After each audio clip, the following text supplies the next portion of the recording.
అభివృద్ధి ధ్యేయంగా పనిచేస్తున్నామని ఎమ్మెల్యే వరపుల సత్యప్రభ అన్నారు. కాకినాడ జిల్లా ప్రత్తిపాడు నియోజకవర్గం పెద్దిపాలెంలో 37,80,000 రూపాయల వ్యయంతో నిర్మించిన మంచినీటి ట్యాంకర్ను సత్యప్రభ ప్రారంభించారు.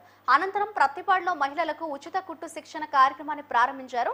ఏవో కార్యాలయంలో రైతులకు 34 లక్షల రూపాయల వ్యయంతో సబ్సిడీతో కూడిన వ్యవసాయ పనిముట్లను రైతులకు అందజేశారు. మహిళా సాధికారతే లక్ష్యంగా కూటమి ప్రభుత్వం పనిచేస్తుందన్నారు. ఈ కార్యక్రమంలో ఎంపీడీఓ కుమార్ బాబు, ఏవో గంగాధర్, కూటమి నాయకులు తదితరులు పాల్గొన్నారు.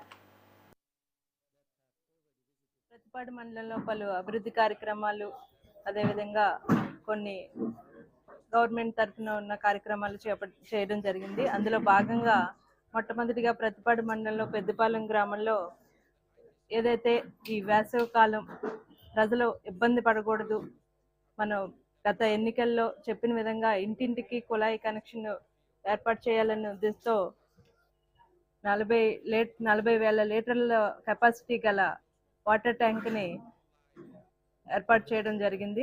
ఈరోజు దాన్ని ప్రారంభించడం జరిగింది. అంతేకాకుండా పెద్దిపాలెం గ్రామంలో 900 ఇంటికి కుళాయి కనెక్షన్లు కూడా ఏర్పాటు చేయడం ఉంది. అందులో 600 ఇప్పటికే పూర్తయింది, ఇంకొక 300 త్వరలోనే పూర్తిగా వస్తుంది. ఏదైతే మా కూటమి ప్రభుత్వం ఈ వేసవి కాలం అనే కాదు, ప్రతి ఇంటికి కుళాయి కనెక్షన్లు ఏర్పాటు చేయాలి, ప్రజలు ఎక్కడా ఇబ్బంది పడకూడదనే ఉద్దేశంతో ఈ కార్యక్రమం చేపట్టడం జరిగింది. అంతేకాకుండా ప్రత్తిపాడు మండల పరిధిలో వెలుగు ఆఫీసులో కుట్టు శిక్షణ కార్యక్రమాన్ని కూడా ప్రారంభించడం జరిగింది. ఏదైతే ఆంధ్రప్రదేశ్ వెనుకబడి తరగతుల సహకార సంస్థ మరియు బీసీ ఫైనాన్స్ కార్పొరేషన్, ఈడబ్ల్యూఎస్ వారి